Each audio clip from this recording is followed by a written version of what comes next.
বাংলা সাহিত্যের রোমাঞ্চকর কিছু গল্প নিয়ে আমাদের এই পথ চলা শুরু। আজ কিশলয় ছোটবেলার সাথীর তরফ থেকে আপনাদের জন্য শরদিন্দু বন্দ্যোপাধ্যায় সৃষ্ট ব্যোমকেশ সমগ্র থেকে সীমান্ত হীরা। শরদিন্দু বন্দ্যোপাধ্যায়ের জন্ম 1899 সালের 30শে মার্চ।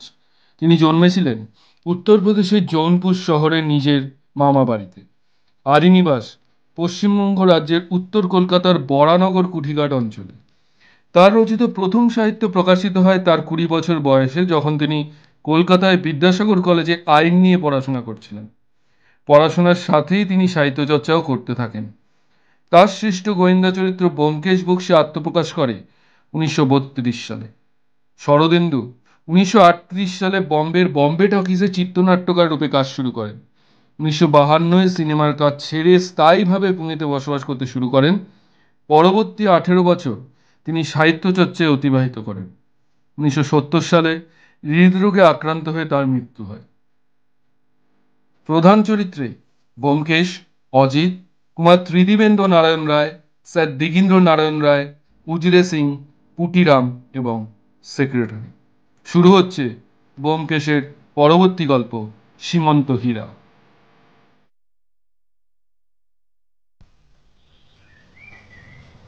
কিছুদিন যাবৎ ব্যোমকেশের হাতে কোনো কাজকর্ম ছিল না। এদেশের লোকের কেমন বদ অভ্যাস, ছোটোখাটো চুরিচামারি হলে বেবাক হজম করে যায়, পুলিশে পর্যন্ত খবর দেয় না। হয়তো তারা ভাবে সুখের চেয়ে স্বস্তি ভালো। নেহাত যখন গুরুতর কিছু ঘটে যায় তখন সংবাদটা পুলিশ পর্যন্ত পৌঁছয় বটে, কিন্তু গাটের কড়ি খরচ করে বেসরকারি গোয়েন্দা নিযুক্ত করবার মতো উদ্যোগ বা আগ্রহ কারও দেখা যায় না। কিছুদিন হা হুতাশ ও পুলিশকে গালিগালাজ করে অবশেষে তাহারা ক্ষান্ত হয়। খুন, জখম ইত্যাদিও যে আমাদের দেশে হয় না এমন নয়, কিন্তু তাহার মধ্যে বুদ্ধি বা চতুরতার লক্ষণ লেশমাত্র দেখা যায় না। রাগের মাথায় খুন করে হত্যাকারী তৎক্ষণাৎ ধরা পড়ে যায় এবং সরকারের পুলিশ তাকে হাজতজাত করে খুব শিগগিরই ফাঁসি কাটে ঝুলিয়ে দেয়। সুতরাং সত্যান্বেষী ব্যোমকেশের পক্ষে সত্য অন্বেষণের সুযোগ যে বিরল হয়ে পড়বে এটি বিচিত্র নয়। ব্যোমকেশের অবশ্য সেদিকে লক্ষ্যই ছিল না। সে সংবাদপত্রের প্রথম পৃষ্ঠায় উত্তর পশ্চিম কোণ হতে শেষ পৃষ্ঠার দক্ষিণ পূর্ব কোণ পর্যন্ত পুঙ্খানুপুঙ্খভাবে পড়ে বাকি সময়টুকু নিজের লাইব্রেরি ঘরে দরজা বন্ধ করে কাটিয়ে দিতেছিল। আমার কিন্তু এই একটানা অবকাশ অসহ্য হয়ে উঠেছিল।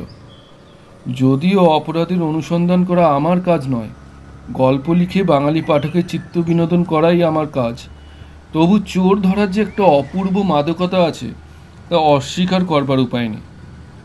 নেশার বস্তুর মতো এই উত্তেজনার উপাদান যথাসময়ে উপস্থিত না হলে মন একেবারে বিকল হয়ে যায় এবং জীবনটাই লবণহীন রান্নার মতো বিস্বাদ থাকে। তাই সেদিন সকালবেলা চা পান করতে করতে ব্যোমকেশকে বলিলাম, কি হে, বাংলাদেশের চোর ছাচুরগুলো কি সব সাধু সন্ন্যাসী হয়ে গেল নাকি? ব্যোমকেশ হেসে বলল, না না, তার প্রমাণ তো খবরের কাগজে রোজ পাচ্ছ। তা তো পাচ্ছি, কিন্তু আমাদের কাছে আসছে কই? আসবে আসবে, চারে যখন মাছ আসবার সময় তখনই আসে। তাকে জোর করে ধরে আনা যায় না। তুমি তো বড্ড অধীর হয়ে পড়ছো দেখছি। ধৈর্য রহু। আসল কথা, আমাদের দেশে প্রতিভাবান বদমাইশ প্যারাডক্স হয়ে যাচ্ছে। কি করব? দোষ আমার নয়, দোষ তোমাদের দীনাহীনা পিছুটি নয় না বঙ্গভাষার। প্রতিভাবান বদমাস খুব অল্পই আছে। পুলিশ কোর্টে রিপোর্টে যাদের নাম দেখতে পাও তারা তো চুনোপুটি, যারা গভীর জলের মাছ কদাচিৎ এই চারে এসে ঘাই মারেন। আমি তাদেরকেই খেলিয়ে তুলতে চাই। জানো তো, পুকুরে 2-4টে বড় বড় রুই কাতলা আছে। সেই পুকুরে ছিপ ফেলেই শিকারের বেশি আনন্দ। তোমার উপমাগুলো থেকে বেজায় আষ্টে গন্ধ বেরোচ্ছে। মনস্তত্ত্ববিদ যদি কেউ এখানে থাকতেন তিনি নির্ভয়ে বলে দিতেন যে তুমি সত্যান্বেষণ ছেড়ে শীঘ্রই মাছের ব্যবসা আরম্ভ করবে। ব্যোমকেশ বলল, তাহলে মনতত্ত্ববিদ মশাই নিদারুণ ভুল করতেন। যে লোক মাছের সম্বন্ধে গবেষণা করে সে জলচর জীবের নাম কখনো শোনেনি। এই হচ্ছে আজকালকার নতুন বিধি। তোমরা আধুনিক গল্প লেখকের দল, তার সেই প্রমাণই দিচ্ছ আজকাল। আমি ক্ষুব্ধ হয়ে বললাম, ভাই, আমরা ঘরের খেয়ে বনের মোস্তারাই, প্রতিদানের আশা না করে শুধু আনন্দ যোগাই। তবু কি তোমাদের মন ওঠে না? এর বেশি যদি চাও তাহলে নগদ কিছু ছাড়তে হবে বাবা। দরজার কড়া নেড়ে চিঠি হ্যাঁ বলে ডাকপিয়ন প্রবেশ করলো। আমাদের জীবনে ডাকপিয়নের সমাগম এতই অপ্রচুর যে মুহূর্তের মধ্যে সাহিত্যিক জীবনের দুঃখ দীনতা ভুলে গেলাম। গলা বাড়িয়ে দেখলাম একজন ইনশিওর করা খাম ব্যোমকেশের নামে এসেছে। খাম ছিঁড়ে ব্যোমকেশ যখন চিঠি বার করলো তখন কৌতূহল আরও বেড়ে গেল। ব্রোঞ্জ ব্লু কালিতে ছাপা মনোগ্রামযুক্ত পুরো কাগজে লেখা চিঠি এবং সেই সঙ্গে পিন দিয়ে আটা একটি 100 টাকার নোট। চিঠিখানি ছোট। ব্যোমকেশ পড়ে সহাস্য মুখে আমার হাতে দিয়ে বলল, এই নাও, গুরুতর ব্যাপার। উত্তরবঙ্গের বুনিয়াদি জমিদার গৃহে রোমাঞ্চকর রহস্যের আবির্ভাব। সেই রহস্য উদ্ঘাটিত করবার জন্য জোর তাগাতা এসেছে। পত্রপাত যাওয়া চাই, এমনকি 100 টাকা অগ্রিম রাহা খরচ পর্যন্ত এসে হাজির। চিঠির শিরোনামে কোনো এক বিখ্যাত জমিদারি স্টেটের নাম। জমিদার স্বয়ং চিঠি লেখেন নাই, তাহার সেক্রেটারি ইংরেজিতে টাইপ করে যা লিখেছেন তাহার মর্ম এই। প্রিয় মহাশয়, কুমার শ্রী ত্রিদিবেন্দ্রনারায়ণ রায় মহাশয় কর্তৃক আদিষ্ট হইয়া আমি আপনাকে জানাইতেছি যে তিনি আপনার নাম শুনিয়াছেন। একটি বিশেষ জরুরি কার্যে তিনি আপনার সাহায্য ও পরামর্শ লইতে ইচ্ছা করেন। অতএব আপনি অবিলম্বে এখানে আসিয়া তাহার সহিত সাক্ষাৎ করিলে বাধিত হইব। পথ খরচের জন্য 100 টাকার নোট সঙ্গে পাঠাইলাম। আপনি কোন ট্রেনে আসিতেছেন তার যোগে জানাইলে স্টেশনে গাড়ি উপস্থিত থাকিবে। ইতি। চিঠি থেকে আর কোনো তথ্য সংগ্রহ করা গেল না। চিঠি ফিরিয়ে দিয়ে বললাম, তাই তো হে, ব্যাপার সত্যই গুরুতর ঠেকছে। জরুরি কার্যটা কি? চিঠির কাগজ বা ছাপার হরফ থেকে কিছু অনুমান করতে পারলে? তোমার তো ওসব বিদ্যেও আছে। কিছু না, তবে আমাদের দেশে জমিদার বাবুদের যতদূর জানি খুব জোর কুমার ত্রিদিবেন্দ্র বাহাদুর রাত্রে স্বপ্ন দেখেছেন যে তার পোষা হাতিটি হয়তো পাশের জমিদার চুরি করে নিয়ে গেছে, তাই তিনি শঙ্কিত হয়ে গোয়েন্দা তলব করেছেন। না না, অতটা নয়। দেখছো না একবারে গোড়াতেই এতগুলো টাকা খরচ করে ফেলেছেন। ভেতরে নিশ্চয়ই কোনো বড় রকম গোলমাল আছে। ওইটাই তোমাদের ভুল। বড় লোক রুগী মানেই যে তার বড় রকম ব্যাধি হবে, এটা একেবারেই মেনে নেওয়া যায় না। অনেক সময় দেখা যায় তা একেবারে ঠিক উল্টো। বড় লোকের ফুসকুড়ি হলেও ডাক্তার আসে, কিন্তু গরিবের একেবারে নাভিশ্বাস না উঠলে ডাক্তার বৈদ্যের কথা মনেই পড়ে না। যা হোক, কি ঠিক করলে? যাবে নাকি? হাতে যখন কোনো কাজ নেই তখন চলো দুদিনের জন্য একটু ঘুরেই আসা যাক। আর কিছু না হোক, নতুন দেশ তো দেখা হবে। তুমিও বোধহয় ওই অঞ্চলে আগে কখনো যাওনি। যদিও আমার যাবার ইচ্ছা 16 আনা ছিল, তবু ধীরে আপত্তি জানিয়ে বললাম, আমার যাওয়াটা কি ঠিক হবে? তোমাকে ডেকেছে। ব্যোমকেশ হেসে বলল, দোষ কি? একজনের বদলে দুজন গেলে কুমার বাহাদুর বরঞ্চ খুশিই হবেন। ধনক্ষয় যখন অন্যের হচ্ছে তখন যাওয়াটা একটা কর্তব্য বিশেষ। শাস্ত্রে লিখেছেন সর্বদা পরের পয়সায় তীর্থ দর্শন করবে। কোন শাস্ত্রে এমন জ্ঞানগর্ভ নীতি উপদেশ আছে? যদিও স্মরণ করতে পারলাম না, তবু সহজেই রাজি হয়ে গেলাম। সেদিন সন্ধ্যার গাড়িতে যাত্রা করলাম। পথে উল্লেখযোগ্য কিছু ঘটল না, শুধু একটি অত্যন্ত মিশুকে ভদ্রলোকের সহিত আলাপ হইল। সেকেন্ড ক্লাস কামরায় আমরা 3 জন ছাড়া আর কেউ ছিল না। এই কথা সে কথার পর ভদ্রলোকটি জিজ্ঞাসা করিলেন, মশাইদের কতদূর যাওয়া হচ্ছে? প্রত্যুত্তরে ব্যোমকেশ মধুর হেসে জিজ্ঞাসা করল, তা মশাইয়ের কদ্দূর যাওয়া হবে? পাল্টা প্রশ্নে কিছুক্ষণ অবাক হয়ে থাকে ভদ্রলোকটি আমতা করিয়া বলিলেন, আমি পরের স্টেশনে নামব। ব্যোমকেশ আগের মতো মধুস্বরে বলল, আমরাও তার পরের স্টেশনে নেমে যাব। অহেতুক মিথ্যে বলবার কোনো দরকার ছিল না, কিন্তু ব্যোমকেশের কোনো মতলব আছে বুঝে আমি কিছু বললাম না। গাড়ি থামতেই ভদ্রলোক নেমে গেলেন। রাত্রি হয়েছিল। প্ল্যাটফর্মের ভিড়ে তিনি নিমেষের মধ্যে কোথায় মিলে গেলেন তাকে আর দেখতে পাইলাম না।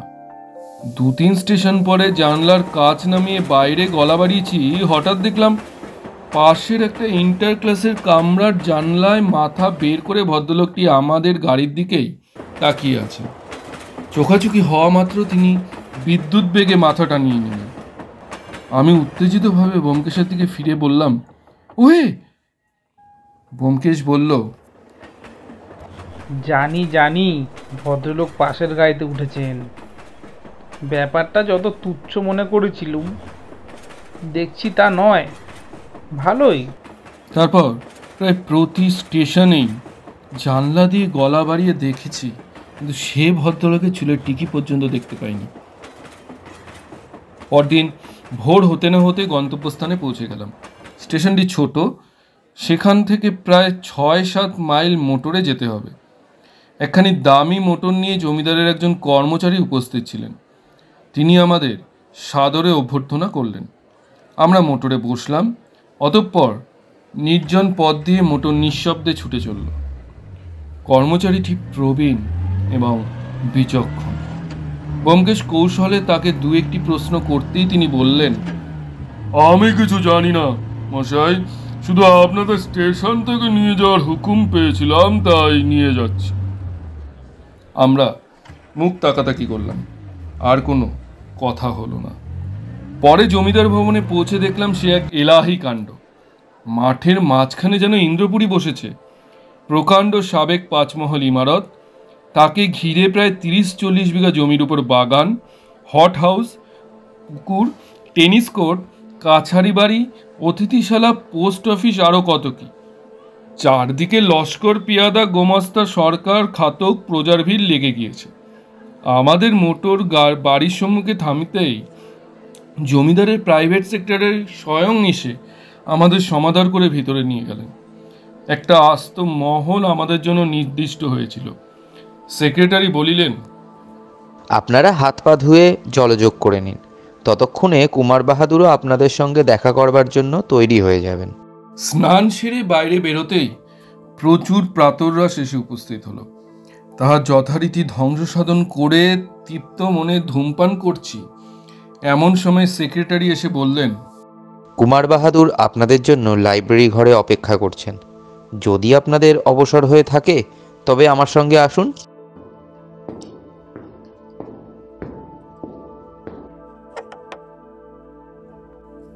আমরা উঠে তাকে অনুসরণ করলাম।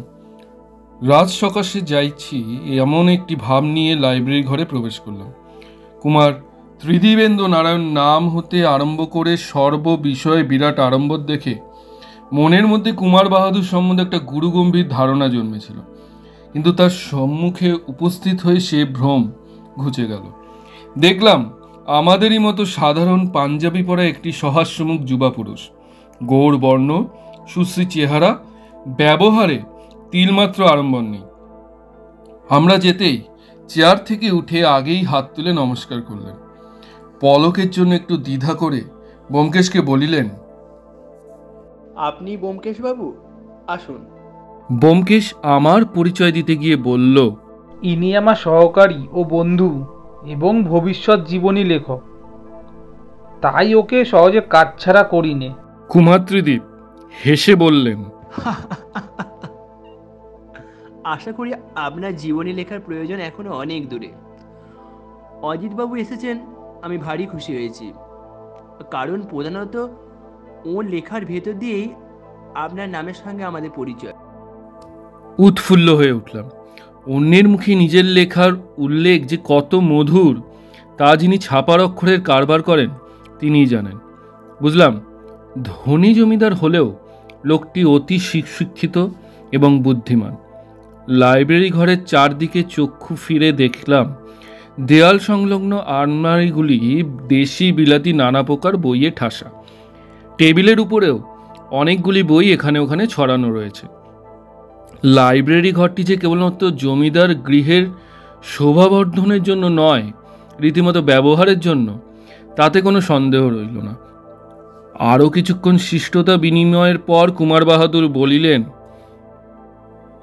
এবার কাজের কথা আরম্ভ করা যাক। সেক্রেটারিকে হুকুম দিলেন, তুমি এখন যেতে পারো, আর লক্ষ্য রেখো এই ঘরে যেন কেউ না ঢোকে। সেক্রেটারি সাবধানে দরজা বন্ধ করে প্রস্থান করলে কুমার ত্রিদীপ চেয়ারে ঝুঁকে বসে বললেন, আপনাদের যে কাজের জন্য এত কষ্ট করে ডেকে আনিয়েছি, সেই কাজ যেমন গুরুতর তেমনই গোপনীয়। তাই সকল কথা প্রকাশ করে বলবার আগে আপনাদের প্রতিশ্রুতি দিতে হবে যে এই কথা ঘোষণা করেও তৃতীয় ব্যক্তির কর্ণগোচর হবে না। এত সাবধানতার কারণ এই ব্যাপারের সঙ্গে আমাদের বংশের মর্যাদা জড়ানো রয়েছে। প্রতিশ্রুতি দেবার কোনো দরকার আছে বলে মনে করি না। একজন মক্কেলের গুপ্ত কথা অন্য লোককে বলা আমার ব্যবসার তো আবার রীতি নয়। কিন্তু আপনি যখন প্রতিশ্রুতি চান তখন দিতে কোনো বাধা নেই। কিভাবে প্রতিশ্রুতি দিতে হবে বলুন? তামা তুলিসের দরকার নেই, আপনাদের মুখের কথাই যথেষ্ট। আমি একটু দ্বিধায় পড়লাম। বললাম, গল্প ছলে কি কোনো কথা প্রকাশ করা চলবে না? কুমার দৃঢ় কণ্ঠে বললেন, না, এই সম্বন্ধে কোনো আলোচনাই চলবে না। হয়তো ভালো একটা গল্পের মশলা হাতছাড়া হয়ে গেল, এই ভেবে মনে মনে দীর্ঘশ্বাস ফেলছিলাম। ব্যোমকেশ বলল, আপনি নির্ভয়ে বলুন, আমরা কোনো কথাই প্রকাশ করব না। কুমার বাহাদুর কিছুক্ষণ চুপ করে থেকে কথাটা কিভাবে বলবেন সেটি ভেবে নিলেন। তারপর বললেন, আমাদের বংশে যেসব সাবেককালে হীরা জহরত আছে সে সম্বন্ধে বোধহয় আপনি কিচ্ছু জানেন না। কিছু কিছু জানি। আপনার বংশে একটি হিরে আছে, যা তুল্য হিরে আমাদের বাংলাদেশে আর দ্বিতীয় নেই। তার নাম সীমান্ত হীরা। আপনি জানেন? তাহলে এ কথাও জানেন বোধহয় যে গত মাসে কলকাতায় যে রত্ন প্রদর্শনী হয়েছিল তাতে ওই হীরা দেখানো হয়েছিল।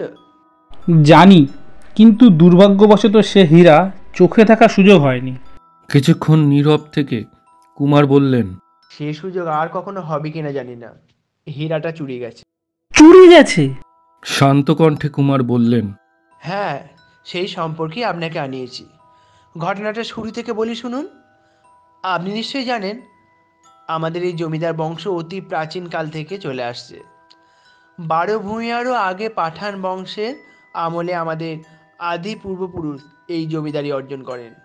সাদা কথায় তিনি একজন দুর্দান্ত ডাকাতের সর্দার ছিলেন।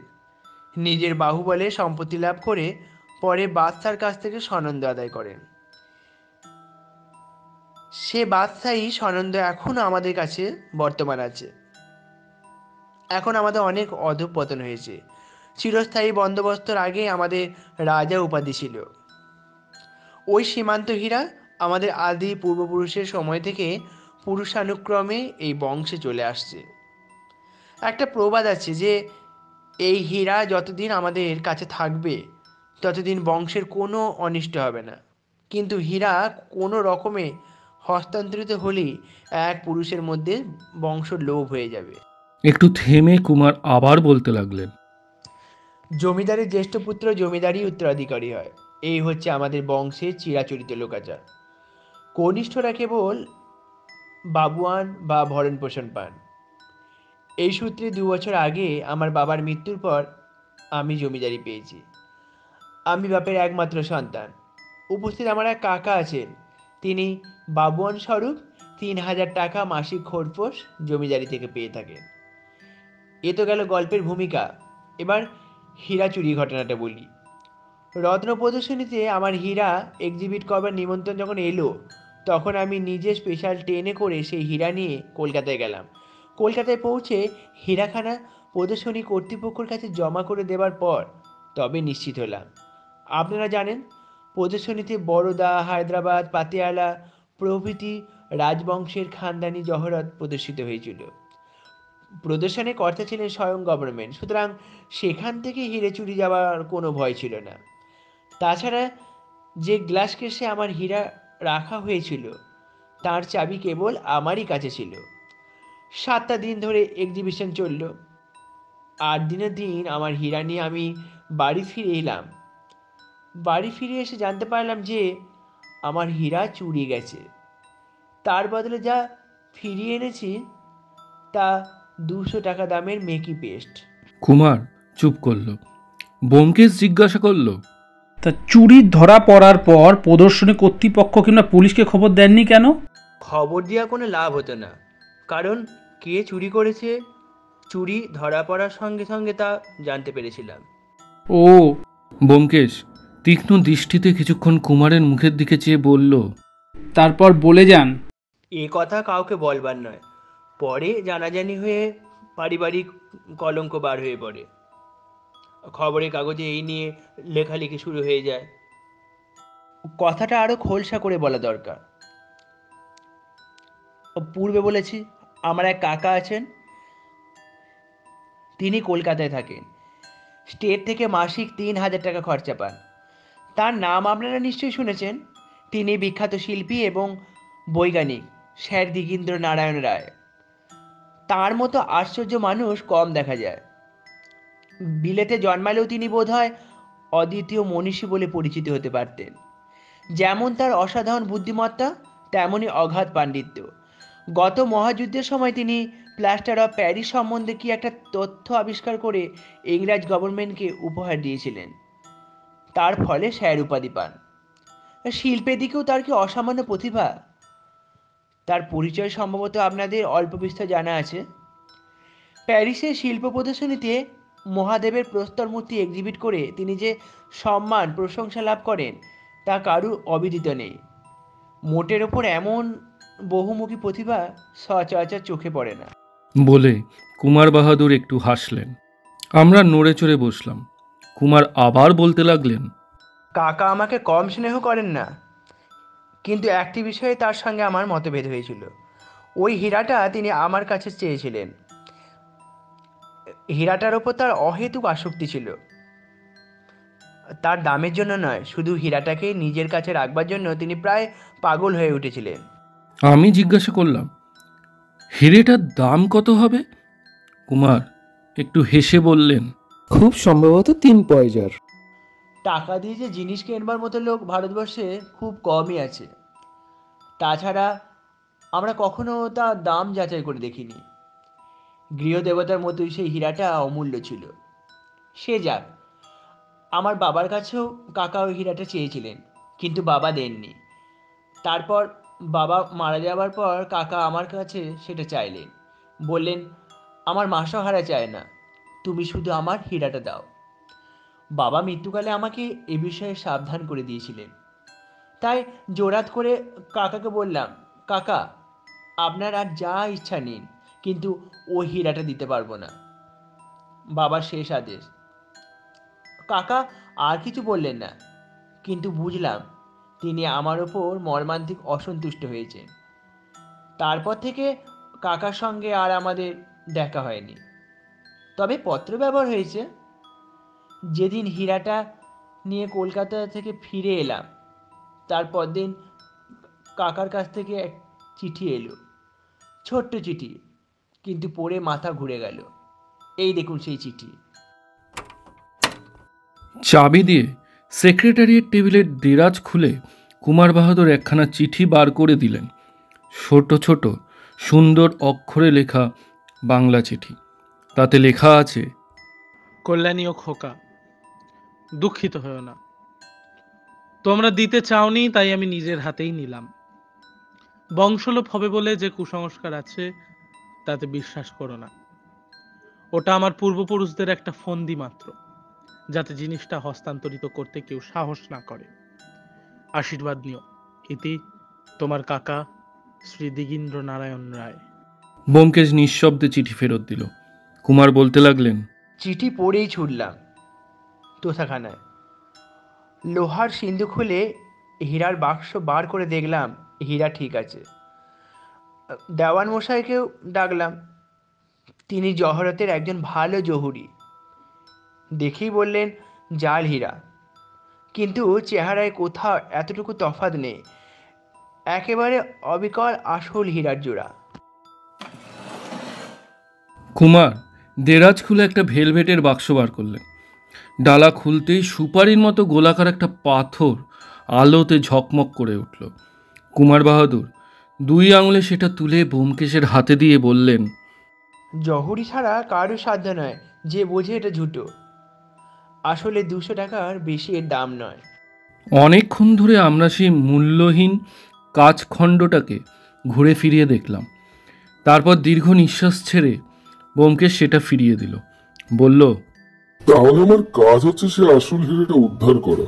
স্থির দৃষ্টিতে তার দিকে চেয়ে কুমার বললেন, হ্যাঁ, কেমন করে হীরা চুরি গেল সে নিয়ে মাথা ঘামানোর কোনো দরকার নেই। আমি শুধু আমার হীরাটা ফেরত চাই। যেমন করে হোক, যে উপায়ে হোক, আমার সীমান্ত হীরা আমাকে ফিরিয়ে এনে দিতে হবে। খরচের জন্য ভাবনা করবেন না। যত টাকা লাগে, যদি 20,000 টাকা দরকার হয় তাও দিতে আমি পশ্চাৎপদ হব না, জানবেন। শুধু একটি শর্ত, কোনো রকমে এ কথা যেন খবরের কাগজে না ওঠে। ব্যোমকেশ তাচ্ছিল্য ভরে জিজ্ঞাসা করল, তা কবে নাগাদ হীরাটা পেলে আপনি খুশি হবেন? উত্তেজনায় কুমার বাহাদুরের মুখ জ্বলজ্বল করে উঠল। তিনি বললেন, কবে নাগাদ? তবে কি আপনি হীরাটা উদ্ধার করতে পারবেন বলে মনে হয়? ব্যোমকেশ হাসল, বলল, এ অতি তুচ্ছ ব্যাপার। আমি এর চেয়েও ঢের বেশি জটিল রহস্য প্রত্যাশা করেছিলাম। যাই হোক, আজ শনিবার, আগামী শনিবারের মধ্যে আপনি আপনার হীরা ফেরত পেয়ে যাবেন। বলে সে উঠে দাঁড়ালো। কলকাতায় ফিরে প্রথম দিনটা গোলমালে কেটে গেল। রাত্রে 2 জনে কথা হলো। আমি জিজ্ঞাসা করলাম, প্ল্যান অফ ক্যাম্পেইন কিছু ঠিক করলে? ব্যোমকেশ বলল, না, আগে বাড়িটা দেখে কিছু সংবাদ সংগ্রহ করতে হবে, তারপর প্ল্যান স্থির করা যাবে। হিরেটা কি বাড়িতেই আছে বলে মনে হয় তোমার? নিশ্চয়। যে জিনিসের মোহে খুড়ো মহাশয় শেষ বয়সে ভাইপোর সম্পত্তি চুরি করেছেন, সে জিনিস তিনি এক দ্বন্দ্বের জন্য কাটছাড়া করবেন না। আমাদের শুধু জানা দরকার কোথায় সেটা রেখেছেন। আমার বিশ্বাস। তোমার বিশ্বাস? যাক, সেটা অনুমান মাত্র। জিগৃন্দ্র নারায়ণ খুড়োমশাইয়ের সঙ্গে মুখোমুখি দেখা না হওয়া পর্যন্ত কিছুই ঠিক করে বলা যায় না। আমি কিছুক্ষণ নীরব থেকে বললাম, আচ্ছা ব্যোমকেশ, এ কাজের নৈতিক দিকটা ভেবে দেখেছ? কোন কাজের? যে উপায় অবলম্বন করে তুমি হিরেটা উদ্ধার করতে যাচ্ছ। ভেবে দেখেছি। ডাহা নিচক চুরি ধরা পড়লে জেলে যেতে হবে, কিন্তু চুরি মাত্রই অনৈতিক অপরাধ নয়, চোরের উপর বাটপাড়ি করা মহাপুণ্য কার্য। তা আমি বুঝলাম, কিন্তু দেশের আইন তো সে কথা শুনবে না। সে আমার ভাবনা নয়। আইনের যারা রক্ষক তারা পারেন আমাকে শাস্তি দিক। পরদিন দুপুরবেলা ব্যোমকেশ একা বের হয়ে গেল। যখন ফিরল তখন সন্ধ্যা হয়ে গেছে।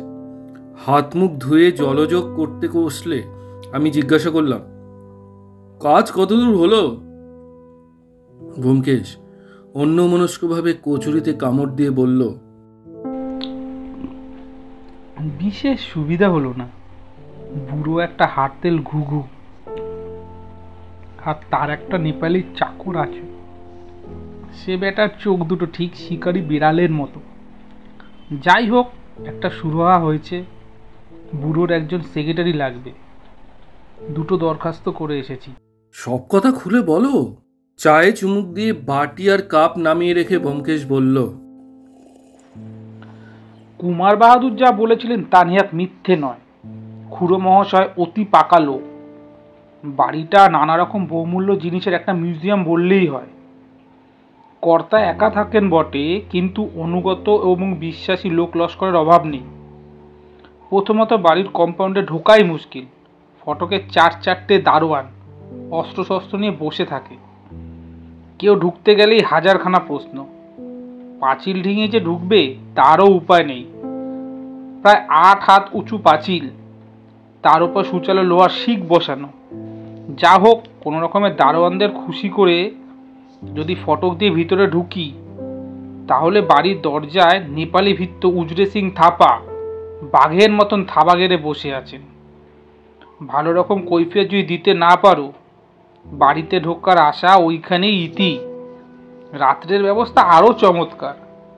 দারোয়ান চৌকিদার তো আছেই, তার ওপর 4-4টে বিলেটি ম্যাস্টিফ কুকুর কম্পাউন্ডে ছাড়া থাকে। সুতরাং নিশীথ সময় নিরিবিলি গিয়ে যে কার্য উদ্ধার করব সে পথ বন্ধ। তবে উপায়? উপায় একটা হয়েছে। বুড়োর একজন সেক্রেটারি চাই। বিজ্ঞাপন দিয়েছে, 150 টাকা মাইনে। বাড়িতেই থাকতে হবে। বিজ্ঞান শাস্ত্রে বুধোৎপত্তি থাকা চাই এবং শর্ট হ্যান্ড টাইপিং ইত্যাদি আরও অনেক রকম সদ্গুণের আবশ্যকই দরকার। তাই 2টো দরখাস্ত করে দিয়ে এসেছি। কাল ইন্টারভিউ দিতে যেতে হবে। 2টো দরখাস্ত কেন? একটা তোমার, একটা আমার। যদি একটা ফসকায় অন্যটা লেগে যাবে। পরদিন অর্থাৎ সোমবার সকালবেলা 8টার সময় আমরা স্যার দিগীন্দ্র নারায়ণের বাড়ির সামনে সেক্রেটারি পদপ্রার্থী হয়ে উপস্থিত হলাম। শহরের দক্ষিণে অভিজাত পল্লীতে তার বাড়ি। দারোয়ানের ভিড় ঠেলে ভিতরে প্রবেশ করতেই দেখলাম আমাদের মতো আরও কয়েকজন চাকরি প্রার্থী সেখানে হাজির আছেন। একটা ঘরের মধ্যে সকলে গিয়া বসলাম এবং চোখ টেরা করে পরস্পরের মুখাবলোকন করতে লাগলাম। ব্যোমকেশ ও আমি যে পরস্পরকে চিনি তার আভাস মাত্র দিলাম না। আগে থেকেই সেরূপ স্থির করে এসেছিলাম। বাড়ির কর্তা ভিতরের কোনো একটা ঘরে বসে একে একে চাকরি প্রার্থীদের ডাকতেছিলেন। মনের মধ্যে উৎকণ্ঠা জাগছিল, হয়তো আমাদের ডাক পড়বার আগেই অন্য কেউ চাকরিতে বহাল হয়ে যাবে। কিন্তু দেখা গেল একে একে সকলেই ফিরে আসলেন এবং তাদের মুখ দেখে মনে হলো তারা চাকরি পাননি। শেষ পর্যন্ত বাকি রয়ে গেলাম আমি আর ব্যোমকেশ।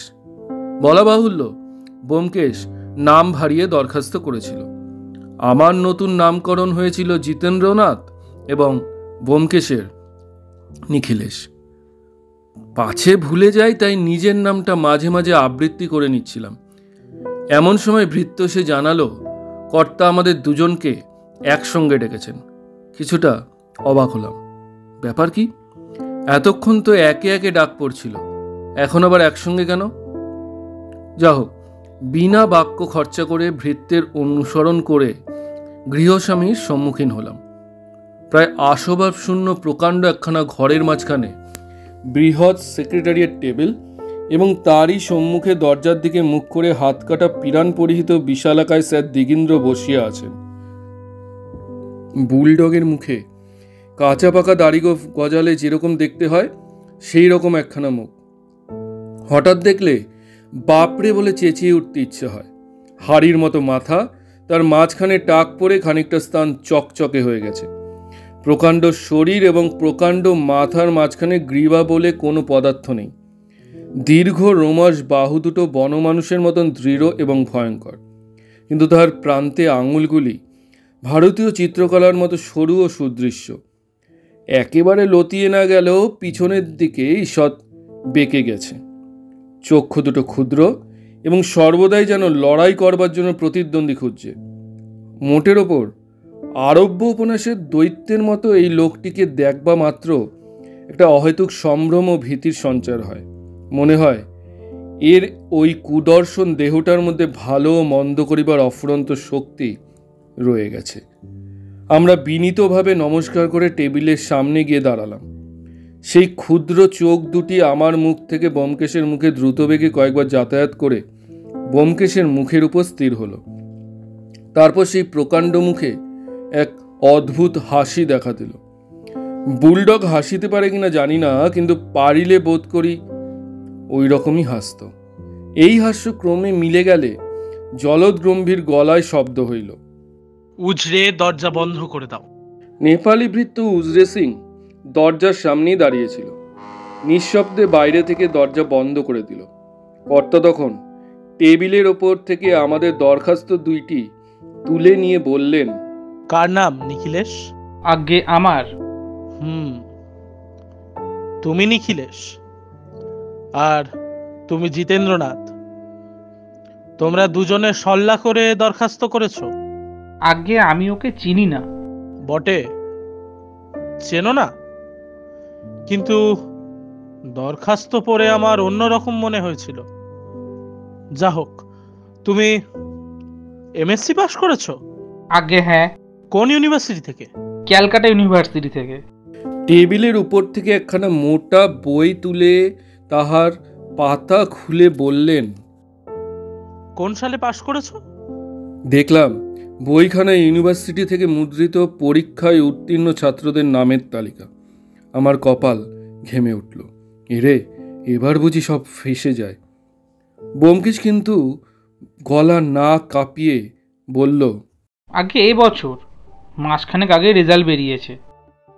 হাঁপ ছেড়ে বাঁচলাম। যাক, একটা ফাড়া তো কাটলো। এ বছরের নামের তালিকা এখনো ছেপে বার হয়নি। কর্তা ব্যর্থ হয়ে বই রেখে দিলেন। তারপর আরও কিছুক্ষণ ব্যোমকেশের উপর কঠোর জেরা চলল, কিন্তু বৃদ্ধ তাকে টলাতে পারলেন না। শর্ট হ্যান্ড পরীক্ষাতেও যখন সে উত্তীর্ণ হয়ে গেল, তখন কর্তা সন্তুষ্ট হয়ে বললেন, বেশ, তোমাকে দিয়ে আমার কাজ চলতে পারে, তুমি বসো। ব্যোমকেশ বসল। কর্তা কিছুক্ষণ ভ্রু কুঁচকে টেবিলের দিকে তাকিয়ে রইলেন। তারপর হঠাৎ আমার পানে মুখ তুলে বললেন, অজিত বাবু। আগে বোমা ফাটার মতো হাসির শব্দে চমকে উঠলাম। দেখি অদম্য হাসির তোরে কর্তার বিশাল দেহ ফেটে পড়বার উপক্রম হচ্ছে। অকস্মাৎ এত আনন্দের কি কারণ ঘটল বুঝতে না পেরে ব্যোমকেশের পানে তাকিয়ে দেখি সে ভৎসনাপূর্ণ দৃষ্টিতে আমার দিকে চেয়ে আছে। তখন বুঝতে পেরে লজ্জায় অনুশোচনা একেবারে মাটির সঙ্গে মিশে যেতে ইচ্ছে হলো। হায়, মুহূর্তের অসাবধানতায় সব নষ্ট করে ফেললাম। কর্তার হাসি সহজে থামল না। 20 বর্গা কাঁপিয়ে প্রায় 5 মিনিট ধরে এক নাগারে হাসি চলিতে লাগলো। তারপর চক্ষু মুছে আমার মুষড়ে পড়া মুখের দিকে দৃষ্টি করে তিনি বললেন, লজ্জিত হয়েও না। আমার কাছে ধরা পড়া তোমাদের পক্ষে কিছুমাত্র লজ্জার কথা নয়, কিন্তু বালক হয়ে তোমরা আমাকে ঠকাবে মনে করেছিলে, এতেই আমার ভারী আমোদ বোধ হচ্ছে। আমরা নির্বাক হয়ে রইলাম। কর্তা ব্যোমকেশের মাথার দিকে কিছুক্ষণ চক্ষু রেখে বললেন, ব্যোমকেশ বাবু, তোমার কাছ থেকে আমি এতটা নির্বুদ্ধিতা প্রত্যাশা করিনি। তুমি ছেলে মানুষ বটে, কিন্তু তোমার করটির গঠন দেখে বুঝতে পারছি তোমার মাথায় বুদ্ধি আছে। খুলির মধ্যে অন্তত 55 আউন্স ব্রেন ম্যাটার আছে। তবে ব্রেন ম্যাটার থাকলেই শুধু হয় না, কনভলিউশনের ওপর সব নির্ভর করে। হনু আর চোয়াল উঁচু, মৃদঙ্গ মুখ, বাঁকা নাক, তড়িৎকর্মা, কুটবুদ্ধি একগুঁয়ে, ইনটিউশন খুব বেশি, রিজনিং পাওয়ার মন্দ ডেভেলপ নয়, কিন্তু এখনো ম্যাচিওর করেনি। তবে মোটের ওপর বুদ্ধির বেশ শৃঙ্খলা আছে, বুদ্ধিমান বলা চলে। আমার মনে হলো জীবন্ত ব্যোমকেশের পোস্টমর্টেম হচ্ছে। তার মাথাকে কেটে চিরে ওজন করে তার যথার্থ মূল্য নির্ণয় করা হচ্ছে, এবং আমি দাঁড়িয়ে তাই দেখছি। স্বগত চিন্তা পরিত্যাগ করে কর্তা বলিলেন, আমার মাথায় কতখানি মস্তিষ্ক আছে জানো? 60 আউন্স। তোমার চেয়ে 5 আউন্স বেশি। অর্থাৎ বন মানুষে আর সাধারণ মানুষের বুদ্ধির যতখানি তফাৎ, তোমার সঙ্গে আমার বুদ্ধির তফাৎ তার চেয়েও বেশি। ব্যোমকেশ চুপচাপ বসে রইল। তার মুখে কোনো বিকার দেখা গেল না। কর্তা হো হো করে হেসে উঠলেন। তারপর হঠাৎ গম্ভীর হয়ে বললেন,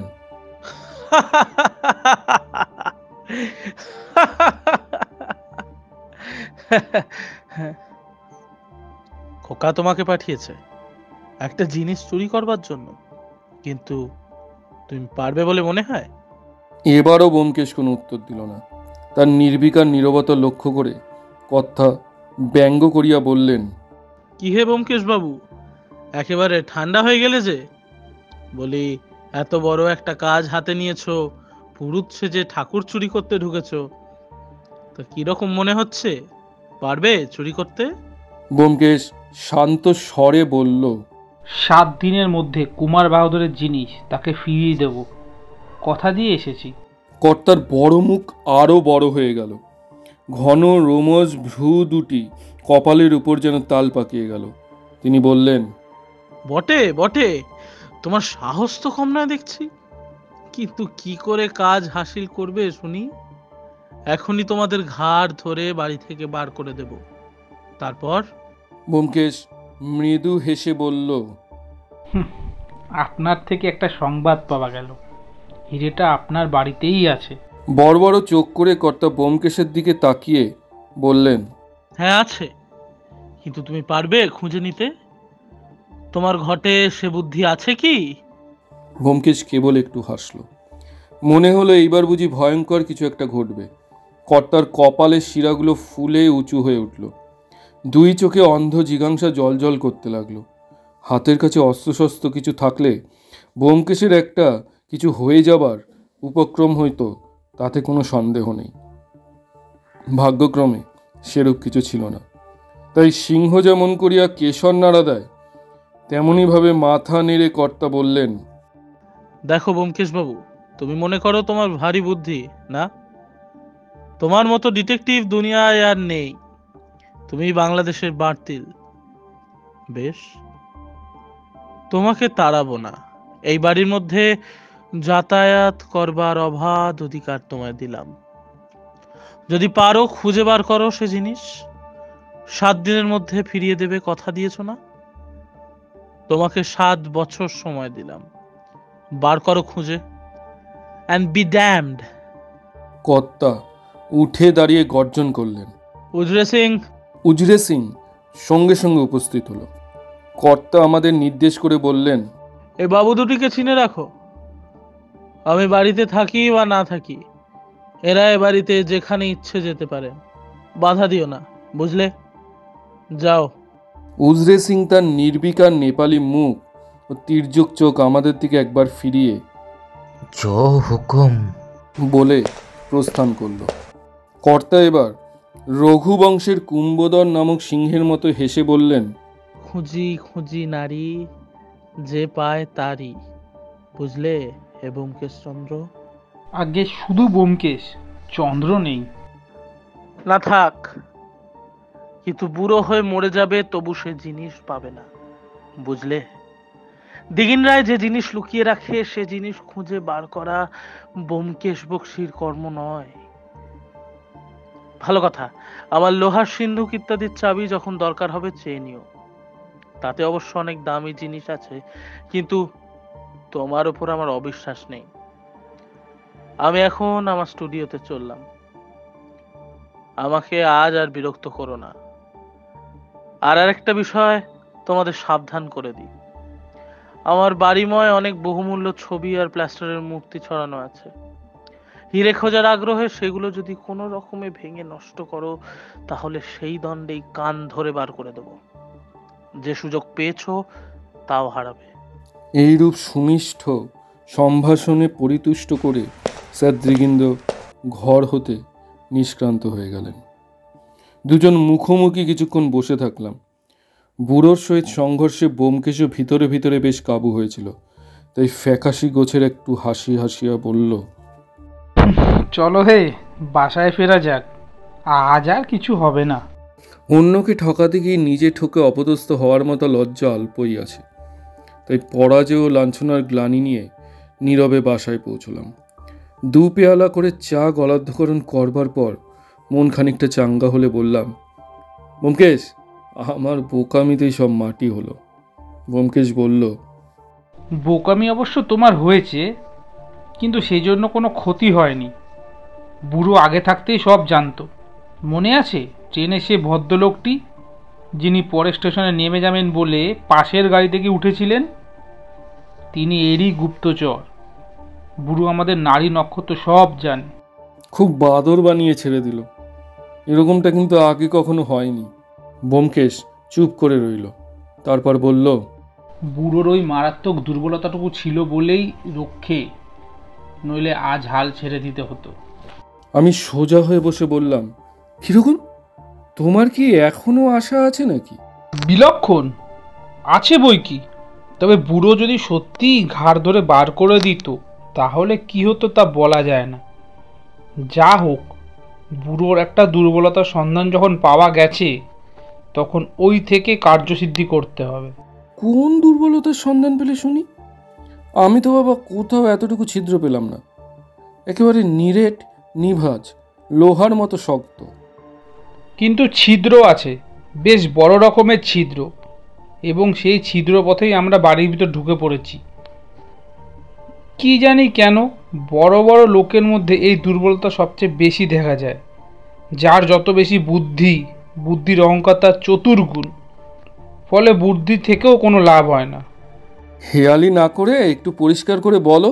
বুড়োর প্রধান দুর্বলতা হচ্ছে বুদ্ধির অহংকার। সেটা গোড়াতে বুঝে নিয়েছিলাম বলেই সেই অহংকারে ঘা দিয়ে কাজ হাসিল করে নিয়েছি। বাড়িতে যখন ঢুকতে পেরেছি তখন তো 8 আনা কাজ হয়েই গেছে। এখন বাকি শুধু হিরেটা খুঁজে বার করা। তুমি কি আবার ও বাড়িতে মাথা গলাবে নাকি? আল বাদ গলাবো? বলো কি, এত বড় সুযোগ ছেড়ে দেবো? এবার গেলে ওই বেটা উজরে সিং পেটের মধ্যে কুকরি পুড়ে দেবে। যা হয় করো, আমি আর এর মধ্যে নেই। হেসে ব্যোমকেশ বলল, তা কি করে হয়? তোমাকেও যে চাই, এক যাত্রায় পৃথক ফল, সে কি করে সম্ভব? পরদিন একটু সকাল সকাল স্যার দিগিন্দের বাড়ি গিয়ে উপস্থিত হলাম। বিনা টিকিটের রেলে চড়তে গেলে মনের অবস্থা যেরকম হয়, সেই রকম ভয়ে ভয়ে বাড়ির সম্মুখীন হলাম। কিন্তু দারোয়ানেরা কেউ বাধা দিল না। উজরে সিং আজ আমাদের দেখেও যেন দেখতে পাইল না। বাড়ির মধ্যে প্রবেশ করে ব্যোমকেশ একটা বেয়ারাকে জিজ্ঞাসা করে জানতে পারল যে গৃহস্বামী স্টুডিওতে আছেন। অতঃপর আমাদের রত্ন অনুসন্ধান আরম্ভ হলো। এত বড় বাড়ির মধ্যে সুপারির মতো একখণ্ড জিনিস খুঁজে বের করবার দুঃসাহস এক ব্যোমকেশেরই থাকতে পারে। অন্য কেউ হলে কোনো কালে নিরুৎসাহ হইয়া হাল ছাড়িয়ে দিত। খড়ের গাধার মধ্যে থেকে ছুঁচ খুঁজে বার করার মতন এটি ওরকম সহজ কাজ। প্রথমত, মূল্যবান জিনিসপত্র লোক যেখানে রাখে, অর্থাৎ আলমারি কি সিন্ধুকে অনুসন্ধান করা বৃথা। বুড়ো অতিশয় ধূর্ত, সে জিনিস সেখানে রাখবে না। তবে কোথায় রেখেছে? এডগার অ্যালান পোর একটা গল্প বহুদিন পূর্বে পড়েছিলাম, মনে পড়ল। তাতেও এমনই একটা দলিল খোঁজাখুঁজির ব্যাপার ছিল। শেষে বুঝি নিতান্ত প্রকাশ্য স্থান থেকে সেটা বের হয়ে পড়ল। ব্যোমকেশ কিন্তু অলস কল্পনায় সময় কাটাবার লোক নয়। সে রীতিমতো খানা তল্লাশ শুরু করে দিল। দেয়ালে টোকা মেরে কোথাও ফাঁপা আছে কিনা পরীক্ষা করে দেখতে লাগলো। বড় বড় বইয়ের আলমারি খুলে প্রত্যেকটি বই নামিয়ে পরীক্ষা করলো। স্যার দিগিন্দের বাড়িখানার চিত্র ও মূর্তির একটা কলা ভবন। ঘরে ঘরে নানা প্রকার সুন্দর ছবি ও মূর্তির প্লাস্টার কাজ সাজানো রয়েছে। অন্য আসবাব খুব কম। সুতরাং মোটামুটি অনুসন্ধান শেষ করতে 2 ঘন্টার বেশি সময় লাগলো না। সর্বত্র বিফল মনোরথ হয়ে অবশেষে আমরা গৃহস্বামী স্টুডিও ঘরে গিয়ে হানা দিলাম। দরজায় টোকা মারতেই ভিতর থেকে গম্ভীর গর্জন হলো। এসো। ঘরটা বেশ বড়। তার একদিকে সমস্ত দেওয়াল জুড়ে লম্বা একটা টেবিল চলে গিয়েছে। টেবিলের উপর নানা চেহারার বৈজ্ঞানিক যন্ত্রপাতি সাজানো আছে। আমরা প্রবেশ করতেই স্যার দিগিন্দ্র হুঙ্কার দিয়ে হেসে উঠলেন। বললেন, কি হে ব্যোমকেশ বাবু, পরশমানিক পেলে? তোমাদের কবি লিখেছেন না, খেপা খুঁজে খুঁজে ফিরে পরশ পাথর। তোমার দশাও সেই খেপার মতোই হবে দেখছি।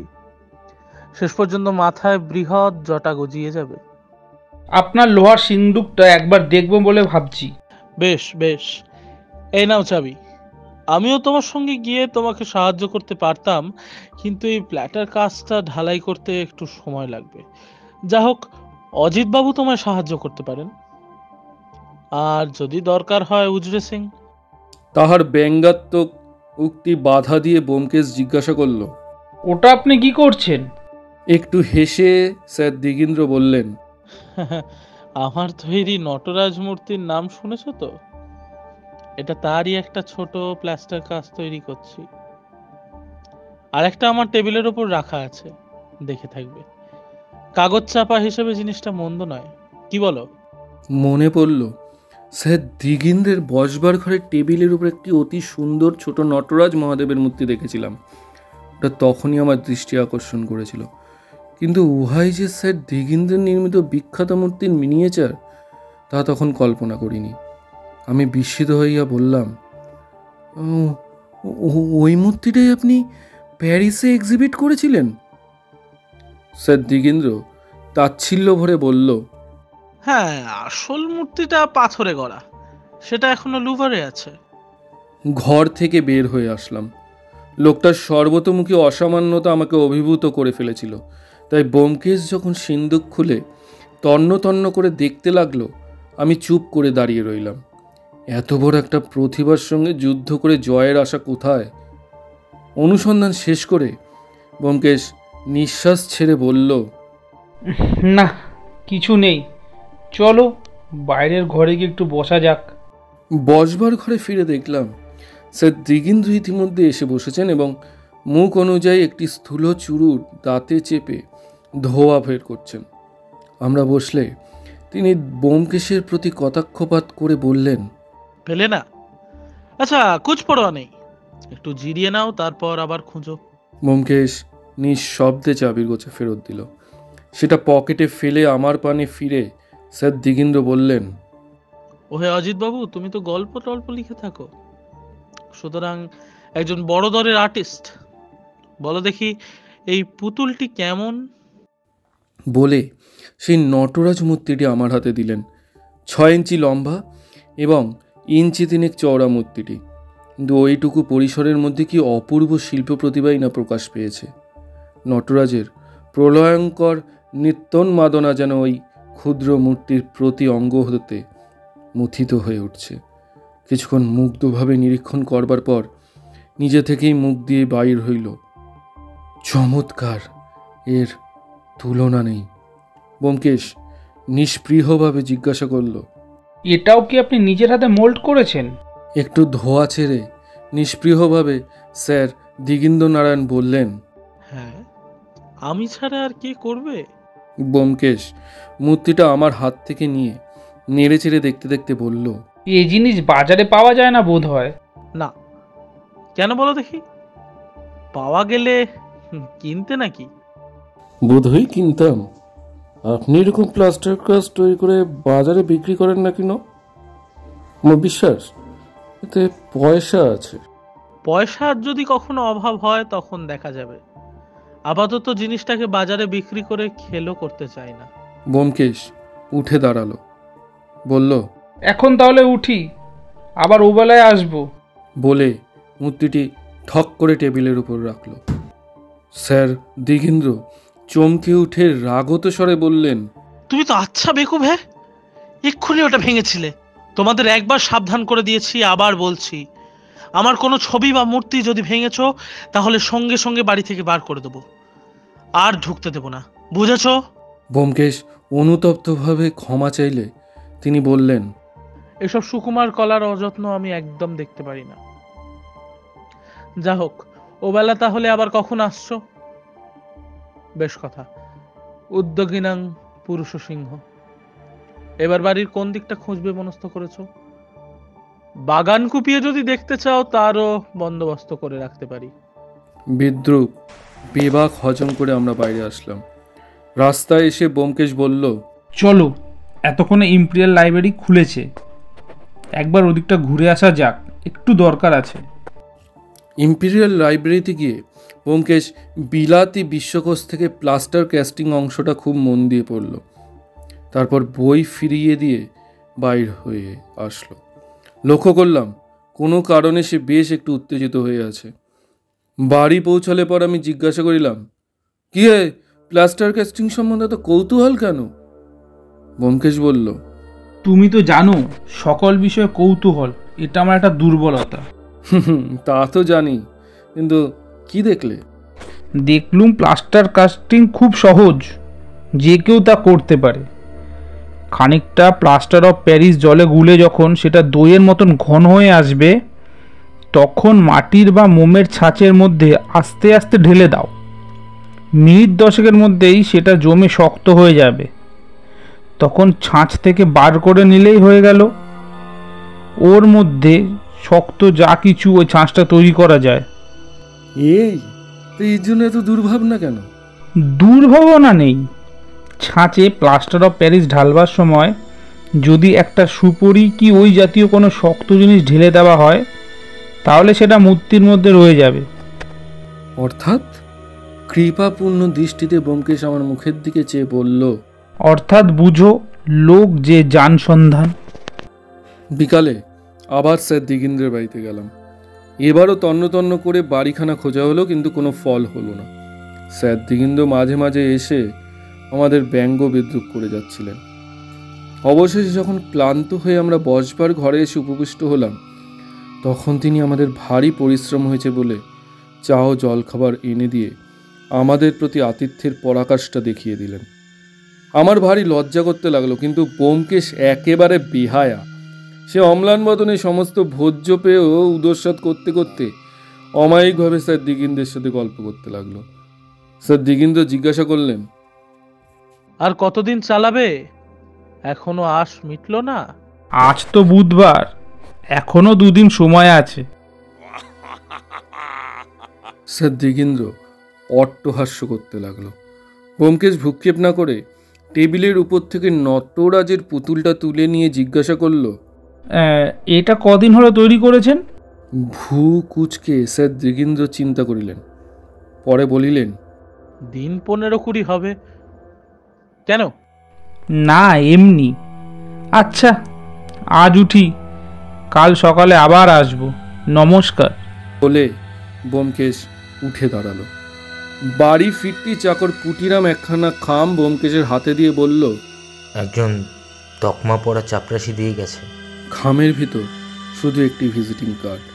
তার এক পিঠে ছাপার অক্ষরে লেখা আছে কুমার ত্রিদিবেন্দ্র নারায়ণ রায়, অন্য পিঠে পেন্সিল দিয়ে লেখা, এই মাত্র কলকাতা পৌঁছিয়াছি, গ্র্যান্ড হোটেলে আছি। কত দূর? ব্যোমকেশ কাঠখানা টেবিলের এক পাশে রেখে দিয়ে আরাম কেদারায় বসে পড়ল। কড়িকাঠের দিকে চোখ তুলে চুপ করে রইল। কুমার বাহাদুর হঠাৎ এসে পড়ে সে মনে মনে খুশি হয়নি, বুঝলাম। প্রশ্ন করাতে সে বলল, এক পক্ষের উৎকণ্ঠা অনেক সময় অন্য পক্ষে সঞ্চারিত হয়। কুমার বাহাদুরের আসার ফলে বুড়ো যদি ভয় পেয়ে মতলব বদলায় তাহলেই সব মাটি হবে, আবার নতুন করে কাজ শুরু করতে হবে। সমস্ত সন্ধ্যাটা সে একভাবে আরাম চেয়ারে পড়ে রইল। রাতে আমরা দুজনে একই ঘরে দুটি পাশাপাশি খাটে ঘুমাতাম। বিছানায় শুয়ে অনেকক্ষণ গল্প চলত। আজ কিন্তু ব্যোমকেশ একটা কথাও বলল না। আমি কিছুক্ষণ একতরফা কথা বলে শেষে ঘুমিয়ে পড়লাম। ঘুমিয়ে স্বপ্ন দেখলাম যে আমি ব্যোমকেশ ও স্যার দিগিন্দ্র হীরার মার্বেল দিয়ে গুলি খেলছি। মার্বেলগুলো ব্যোমকেশ সমস্ত জিতে নিয়েছে। স্যার দিগিন্দ্র মাটিতে পা ছড়িয়ে বসে চোখ রগড়িয়ে কাঁদছেন। এমন সময় চমকে ঘুম ভেঙে গেল। চোখ খুলে দেখলাম ব্যোমকেশ অন্ধকারে আমার খাটের পাশে বসে আছে। আমার নিঃশ্বাসের শব্দে বোধহয় বুঝতে পারল আমি জেগেছি। বলল, দেখো, আমার দৃঢ় বিশ্বাস হিরেটা বসবার ঘরের টেবিলের উপর কোথাও একখানে আছে। জিজ্ঞাসা করলাম, রাত্রি কটা? 2:30। আচ্ছা, তুমি একটা জিনিস লক্ষ্য করেছো?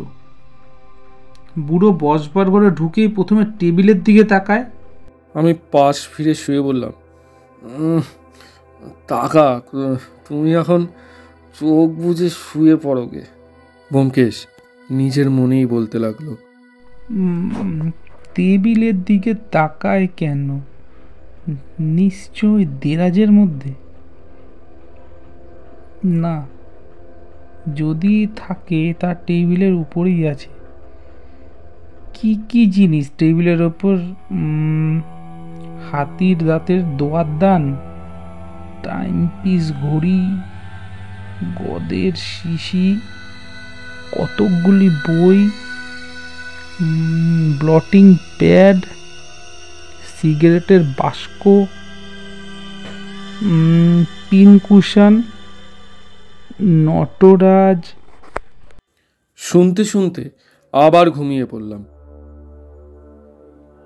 রাত্রে যতবার ঘুম ভাঙলো অনুভব করলাম ব্যোমকেশ অন্ধকারে ঘরময় পায়চারি করছে। সকালে ব্যোমকেশ কুমার ত্রিদিবেন্দ্র নারায়ণকে একখানা চিঠি লিখে ডাকে পাঠিয়ে দিল। সংক্ষেপে জানালো যে চিন্তার কোনো কারণ নেই, শনিবার কোনো এক সময় দেখা হবে। তারপর আমরা আবার দুজনে বের হলাম। ব্যোমকেশের মুখ দেখে বুঝলাম সারা রাত্রি জেগে থাকার ফলে সে মনে কোনো একটা সংকল্প করেছে। স্যার দিগিন্দ্র আজ বসবার ঘরেই বসেছিলেন।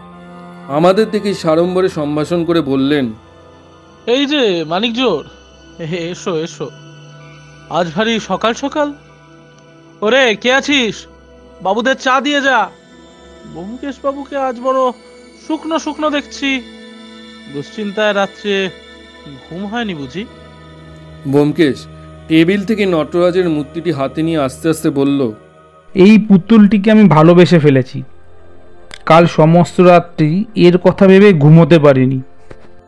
পূর্ণ 1 মিনিট দুজনে পরস্পরের চোখের দিকে একদৃষ্টে তাকিয়ে রইলেন। দুই প্রতিদ্বন্দ্বীর মধ্যে নিঃশব্দে মনে মনে কি যুদ্ধ হলো বলতে পারি না। 1 মিনিট পরে স্যার দিগিন্দ্র সকৌতুকে হেসে উঠলেন, বললেন, ব্যোমকেশ, তোমার মনের কথা আমি বুঝেছি। অত সহজে বুড়োকে ঠকাতে পারবে না। ওটার জন্য রাত্রে তোমার ঘুম হয়নি বলছিলে। বেশ, তোমাকে ওটা আমি দান করলাম। ব্যোমকেশের হতবুদ্ধি মুখের দিকে ব্যঙ্গপূর্ণ কটাক্ষ করে বললেন, কেমন হলো তো? কেন মূর্তিটার দামি জিনিস, ভেঙে ফেলো না। মুহূর্তের মধ্যে ব্যোমকেশ নিজেকে সামলে নিয়ে বলল, হ্যাঁ, ধন্যবাদ। বলে মূর্তিটি রুমালে পুড়ে পকেটে পুরল। তারপর যথারীতি ব্যর্থ অনুসন্ধান করে বেলা 10টা নাগাদ বাসায় ফিরলাম। চেয়ারে বসে পড়ে ব্যোমকেশ সবিশ্বাসে বলল, না, ঠকে গেলুম। আমি জিজ্ঞাসা করলাম, কি ব্যাপার বলো তো? আমি তো তোমাদের কথাবার্তা ভাবভঙ্গি কিছুই বুঝতে পারলাম না। পকেট থেকে পুতুলটা বের করে ব্যোমকেশ বলল, নানা কারণে আমার স্থির বিশ্বাস হয়েছিল এই নটরাজের ভিতর হিরেটা আছে। ভেবে দেখো, এমন সুন্দর লুকাবার জায়গা আর হতে পারে কি? হিরেটা চোখের সামনে টেবিলের উপর রয়েছে, অথচ কেউ দেখতে পারছে না। পুতুলটা স্যার দিগিন্দ্র ছাঁচে ঢালাই করেছেন, সুতরাং প্লাস্টারের সঙ্গে সঙ্গে হীরের ছাঁচটার মধ্যে ঢেলে দেওয়া কিছুমাত্র শক্ত নয়। তাতে স্যার দিগিন্দ্রের মনস্কামনা পূর্ণ সিদ্ধ হয়।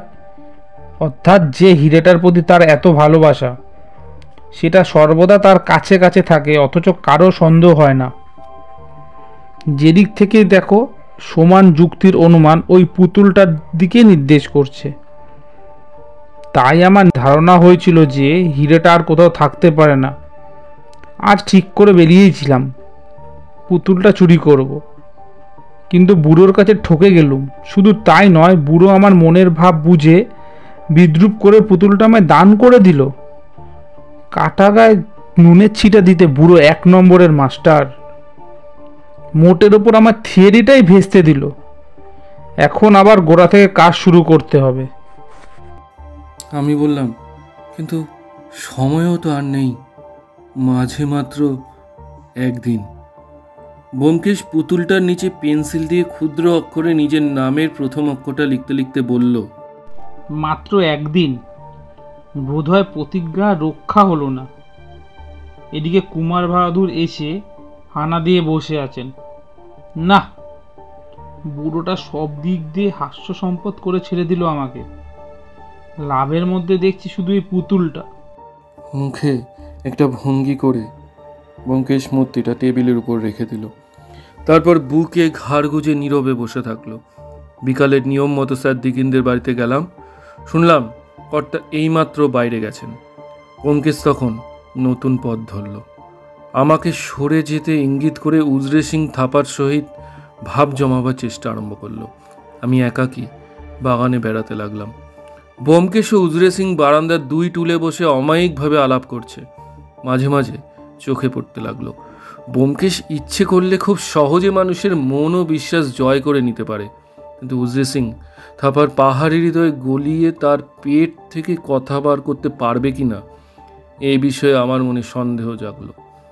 ঘন্টা 2 পরে আবার যখন দুজনে পথে বেরোলাম, তখন ব্যোমকেশ বলল, না, কিচ্ছু হলো না। উজরে সিং লোকটা না হয় নিরেট বোকা, আর না হয় আমার চেয়ে ঢের বুদ্ধিমান। বাড়িতে ফিরে আসলে চাকর খবর দিল একটি লোক দেখা করতে এসেছিল। আমাদের আসে আধ ঘন্টা অপেক্ষা করে আবার আসবে বলে চলে গেছে। ব্যোমকেশ ক্লান্তভাবে বলল, কুমার বাহাদুরের পেয়াদা। এই ব্যর্থ ঘোরাঘুরি ও অন্বেষণে আমি ক্লান্ত হয়ে পড়েছিলাম। বললাম, আর কেন ব্যোমকেশ, ছেড়ে দাও, যাত্রা কিছু হলো না। কুমার সাহেবকেও দবাব দিয়ে দাও, মিছে তাকে সংশয়ের মধ্যে রেখে কোনো লাভ নেই। টেবিলের সম্মুখে বসে নটরাজ মূর্তিটি উল্টে পাল্টে দেখতে দেখতে ম্রিয়মাণ কণ্ঠে ব্যোমকেশ বলল, কালকের দিনটা এখনো হাতে আছে। যদি কাল সমস্ত দিনে কিছু না করতে পারি তাহলে। তার মুখের কথা শেষ হলো না। চোখ তুলে দেখি তার মুখ উত্তেজনায় লাল হয়ে উঠেছে। সে নিষ্পলক বিস্ফারিত দৃষ্টিতে নটরাজ মূর্তিটার দিকে তাকিয়ে আছে। বিস্মিত হয়ে জিজ্ঞাসা করলাম, কি হলো? ব্যোমকেশ কম্পিত হাতে মূর্তিটা আমার চোখের সম্মুখে ধরে বলল, এই দেখো দেখো, নেই। মনে আছে আজ সকালে পেন্সিল দিয়ে পুতুলের নিচটায় একটা ব অক্ষর লিখেছিলুম, সেই অক্ষর নেই। দেখলাম সত্যি অক্ষরটা নেই, কিন্তু সেজন্য এত বিচলিত হবার কি আছে? পেন্সিলের লেখা মুছেও যেতে পারে। ব্যোমকেশ বলল, বুঝতে পারছো না? বুঝতে পারছো না?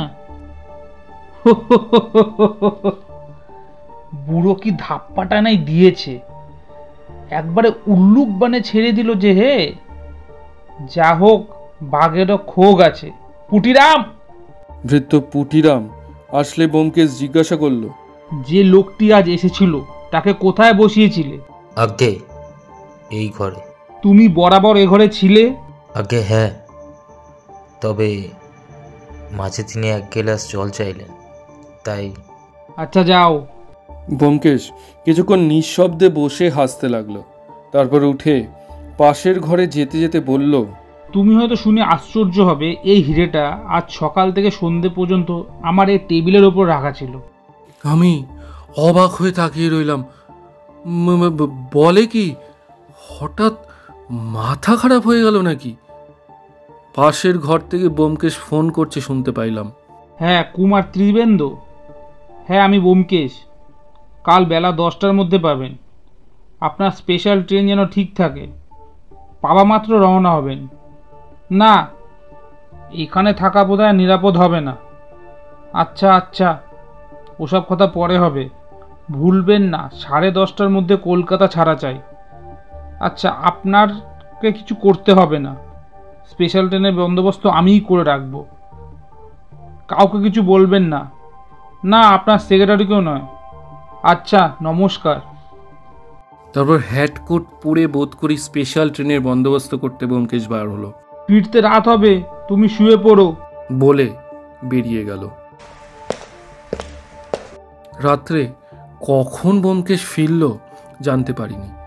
সকালে 8:30টার সময় যথারীতি দুজনে বার হলাম। বার হওয়ার সময় দেখলাম নটরাজ মূর্তিটা যথাস্থানে নেই। সেদিকে ব্যোমকেশের দৃষ্টি আকর্ষণ করাতে সে বলল, আছে, সেটাকে সরিয়ে রেখেছি। স্যার দিগিন্দ্র তার বসবার ঘরেই ছিলেন।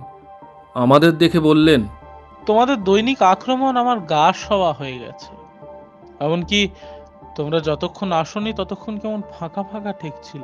ব্যোমকেশ বিনীতভাবে বলল, আপনার উপর অনেক জোর জুলুম করেছি, কিন্তু আর করব না, এই কথাটি জানাতে এলুম। জয় পরাজয় এক পক্ষের আছেই, সেই জন্য দুঃখ করা মূর্খতা। কাল থেকে আর আমাদের দেখতে পাবেন না। আপনি অবশ্য জানেন যে আপনার ভাইপো এখন গ্র্যান্ড হোটেলে এসেছেন। তাকে কাল এরকমই জানিয়ে দিয়েছি যে তার এখানে থেকে আর কোনো লাভ নেই। আজ তাকে শেষ জবাব দিয়ে দেব। স্যার দিগিন্দ্র কিছুক্ষণ কুঞ্চিত চোখে ব্যোমকেশকে নিরীক্ষণ করিলেন। ক্রমে তার মুখে সেই বুলডগ হাসি ফুটে উঠল। বললেন, তোমার সুবুদ্ধি হয়েছে দেখে খুশি হলাম। খোকাকে বলো বৃথা চেষ্টা করে যেন সময় নষ্ট না করে। আচ্ছা, বলবো। টেবিলের উপর আরেকটি নটরাজ মূর্তি রাখা আছে দেখে সেটা তুলে নিয়ে ব্যোমকেশ বলল, এই যে আরও একটা তৈরি করেছেন দেখছি। আপনার উপহারটি আমি যত্ন করে রেখেছি, শুধু সৌন্দর্যের জন্য নয়, আপনার স্মৃতিচিহ্ন হিসাবেও আমার কাছে তার অনেক দাম। কিন্তু যদি কখনো দৈবাত ভেঙে যায় তখন কি আরও একটা পাবো? স্যার দিগেন্দ্র প্রসন্নভাবে বলিলেন, বেশ, যদি ভেঙে যায় আর একটা পাবে। আমার বাড়িতে ঢুকে তোমার শিল্পকলার প্রতি অনুরাগ জন্মেছে, এটাও কম লাভ নয়। গভীর বিনয় সহকারে ব্যোমকেশ বলল, আগে হ্যাঁ, এতদিন আমার মনের ওদিকটা একেবারে পর্দায় ঢাকা ছিল, কিন্তু এই কয়দিন আপনার সংসর্গে এসে ললিত কলার রস পেতে আরম্ভ করেছি। বুঝেছি ওর মধ্যে কি অমূল্য রত্ন লুকোনো রয়েছে। ওই যে ছবিখানাও আমার বড় ভালো লাগে। ওটাও কি আপনারই আঁকা? স্যার দিগেন্দ্রের পিছনের দেওয়ালের গায়ে একটা সুন্দর নিসর্গ দৃশ্যের ছবি টাঙানো ছিল। ব্যোমকেশ আঙুল নির্দেশ করে দেখালো। মুহূর্তের জন্য স্যার দিগেন্দ্র ঘাড় ফিরালেন। সেই ক্ষণিক অবকাশে ব্যোমকেশ এক অদ্ভুত হাতের কসরত দেখালো। টিকটিকি যেমন করে শিকার ধরে তেমনিভাবে তাহার একটা হাত টেবিলের উপর থেকে নটরাজ মূর্তি তুলে নিয়ে পকেটে পুরল এবং অন্য হাতটার সঙ্গে সঙ্গে আরেকটা নটরাজ মূর্তি তার স্থানে বসিয়ে দিল। স্যার দিগেন্দ্র যখন আবার সম্মুখে ফিরলেন তখন ব্যোমকেশ পূর্বের মতো মুগ্ধভাবে দেওয়ালে ছবিটার দিকে চেয়ে আছে। আমার বুকের ভিতরটা এমন অসম্ভব রকম ধরফর করতে লাগলো যে স্যার দিগেন্দ্র যখন সহজ কণ্ঠে বললেন, হ্যাঁ, ওটা আমারই আঁকা। তখন কথাগুলো আমার অত্যন্ত অস্পষ্ট এবং দূর থেকে বলছে বলে মনে হলো। ভাগ্যে সে সময় তিনি আমার মুখের প্রতি দৃষ্টিপাত করেনি, নতুবা ব্যোমকেশের হাতের কসরত হয়তো আমার মুখের উদ্বেগ হইতেই ধরা পড়ে যেত। ব্যোমকেশ ধীরে সুস্থে উঠে বলল, এখন তাহলে আসি। আপনার সৎসঙ্গে এসে আমার লাভই হয়েছে, এ কথা আমি কখনো ভুলবো না। আশা করি আপনিও আমাদের ভুলতে পারবেন না। যদি কখনো দরকার হয় মনে রাখবেন, আমি একজন সত্যান্বেষী, সত্যের অনুসন্ধান করাই আমার পেশা। চলো অজিত। আচ্ছা, চললুম তবে, নমস্কার। দরজার নিকট হতে একবার ফিরে দেখলাম স্যার দিগেন্দ্র ভ্রুকুটি করে সন্দেহ প্রখর দৃষ্টিতে আমাদের দিকে চেয়ে আছেন, যেন ব্যোমকেশের কথার কোনো একটা অতি গূঢ় ইঙ্গিত বুঝি বুঝি করেও বুঝতে পারছেন না। বাড়ির বাইরে আসতে একটা খালি ট্যাক্সি পাওয়া গেল, তাতে চড়ে ব্যোমকেশ হুকুম দিল, গ্র্যান্ড হোটেল। আমি তার হাত চেপে ধরে বললাম, ব্যোমকেশ, এসব কি কাণ্ড? ব্যোমকেশ হেসে বলল, এখনো যে বুঝতে পারছো না এই আশ্চর্য। আমি যে অনুমান করেছিলুম হিরেটা নটরাজের মধ্যে আছে তা ঠিকই আন্দাজ করেছিলুম। বুড়ো বুঝতে পেরেছে আমাকে ধোকা দেওয়ার জন্য সে আমাকে তার পুতুলটা দিয়ে দিয়েছিল। তারপর ঠিক ওই রকমই একটা মূর্তি তৈরি করে কাল সন্ধ্যাবেলায় আসলটা বদলে নিয়ে চলে গেল। যদি এই অস্পষ্ট ব অক্ষরটি না থাকতো তাহলে আমি জানতেও পারতুম না। কাল যখন এই ব অক্ষরটি যথাস্থানে দেখতে পেলুম না, তখন এক নিমিষে সমস্ত ব্যাপার আমার কাছে জলের মতন পরিষ্কার হয়ে গেল। আজ প্রথমে গিয়েই বুড়োর টেবিলে আমি নটরাজটাকে দেখলাম, তারপর সেটাকে উল্টালাম, দেখলাম আমার সেই ব মার্কা নটরাজ। অন্য মূর্তিটা পকেটেই ছিল। ব্যাস, তারপর তো হাত সাফাই। তুমি তো দেখতেই পেলে। আমি রুদ্ধশ্বাসে বললাম, তুমি ঠিক জানো হিরেটা ওর মধ্যেই আছে? হ্যাঁ জানি, কোনো সন্দেহ নেই। কিন্তু যদি না থাকে? ব্যোমকেশ কিছুক্ষণ চুপ করে থাকলো, শেষে বলল, তাহলে বুঝবো পৃথিবীতে সত্য বলে কোনো জিনিসই নেই। শাস্ত্রের অনুমান খণ্ডটা একেবারে মিথ্যে। গ্র্যান্ড হোটেলে কুমার ত্রিদিবেন্দ্র একটা আস্ত স্যুট ভাড়া করিয়াছিলেন। আমরা তার বসবার ঘরে পদার্পণ করতেই তিনি দুই হাত বাড়িয়ে ছুটে আসলেন। কি হলো ব্যোমকেশ বাবু? ব্যোমকেশ নিঃশব্দে নটরাজ মূর্তিটা টেবিলের উপর রেখে তার দিকে আঙুল নির্দেশ করে দেখালো। হতবুদ্ধিভাবে কুমার বাহাদুর বললেন, এটা তো দেখছি কাকার নটরাজ, কিন্তু আমার সীমান্ত হীরা? ওর মধ্যে আছে। ওর মধ্যে? হ্যাঁ, ওরই মধ্যে আছে। কিন্তু আপনার যাবার বন্দোবস্ত সব ঠিক তো? 10:30টার সময় আপনার স্পেশাল ছাড়বে। কুমার বাহাদুর অস্থির হয়ে বললেন, কিন্তু আমি যে কিছু বুঝতে পারছি না। ওর মধ্যে আমার সীমান্ত হীরা আছে? কি বলছেন? বিশ্বাস হচ্ছে না? বেশ, পরীক্ষা করুন তাহলে। একটা পাথরের কাগজ চাপা তুলে নিয়ে ব্যোমকেশ মূর্তিটার ওপর সজোরে আঘাত করতেই সেটা বহু খণ্ডে চূর্ণ হয়ে গেল। এই নিন আপনার সীমন্ত হীরা। ব্যোমকেশ হিরেটা তুলে ধরল। তার গায়ে তখনও প্লাস্টার জুড়িয়ে আছে, কিন্তু বুঝতে বিলম্ব হলো না যে ওটা সত্যি হিরে বটে। কুমার বাহাদুর ব্যোমকেশের হাত থেকে হীরাটা প্রায় কেড়ে নিলেন। কিছুক্ষণ একাগ্র নির্নিমেষ দৃষ্টিতে তার দিকে চেয়ে থেকে মহল্লাসে বলে উঠলেন, হ্যাঁ, এই আমার সীমান্ত হীরা। এই যে এর ভেতর থেকে নীল আলো ঠিক করে বেরোচ্ছে। ব্যোমকেশ বাবু, আপনাকে কি বলে কৃতজ্ঞতা জানাবো? কিছু বলতে হবে না, আপাতত শীঘ্রই বেরিয়ে পড়ুন। খুড়ো মশাই যদি ইতিমধ্যে জানতে পারেন তাহলে কিন্তু আবার হীরা হারাতে কতক্ষণ। না না, আমি এখনই বেরোচ্ছি। কিন্তু আপনার? সেসব পরে হবে। নিরাপদে বাড়ি পৌঁছন, তারপর হবে। কুমার বাহাদুরকে নিরাপদে স্টেশনে রওনা করে দিয়ে আমরা বাড়িতে ফিরলাম। আরাম কেদারায় গা ছড়িয়ে দিয়ে ব্যোমকেশ পরম সাত্ত্বিকতার হাসি হাসিয়া বলল, আমি শুধু ভাবছি অচিত, পুরো যখন জানতে পারবে তখন সে কি করবে। দিন কয়েক পরে কুমার বাহাদুরের কাছ হতে একখানি ইনশিওর করা খাম আসলো। চিঠির সঙ্গে একখানি চেক পিন দিয়ে আটা। চেকে অঙ্কের হিসাবটা দেখে চক্ষু ঝলসে গেল। পত্রখানি এইরূপ: প্রিয় ব্যোমকেশ বাবু, সীমান্ত হীরা, আমার চিরন্তন কৃতজ্ঞতার চিহ্নস্বরূপ যাহা পাঠাইলাম, জানি আপনার প্রতিভা তাহা যোগ্য নয়। তবু আশা করি আপনার অমনোনীত হইবে না। ভবিষ্যতে আপনার সহিত সাক্ষাতের প্রত্যাশায় রইলাম। এবার যখন কলকাতায় যাইব, আপনার মুখে সমস্ত বিবরণ শুনিব। অজিত বাবুকেও আমার ধন্যবাদ জানাইবেন। তিনি সাহিত্যিক, সুতরাং টাকার কথা তুলিয়া তাহার সারস্বত সাধনার অমর্যাদা করিতে চাই না। হায় রে পোড়া কপাল সাহিত্যিক! কিন্তু যদি তিনি নাম ধাম বদল করিয়া এই হীরাহরণের গল্পটা লিখিতে পারেন, তাহা হইলে আমার কোনো আপত্তি নাই জানিবেন। শ্রদ্ধা ও নমস্কার গ্রহণ করিবেন। ইতি প্রতিভামুক্ত শ্রী ত্রিদিবেন্দ্র নারায়ণ রায়। শুনছিলেন সীমান্ত হীরা, রচনা শরদিন্দু বন্দ্যোপাধ্যায়।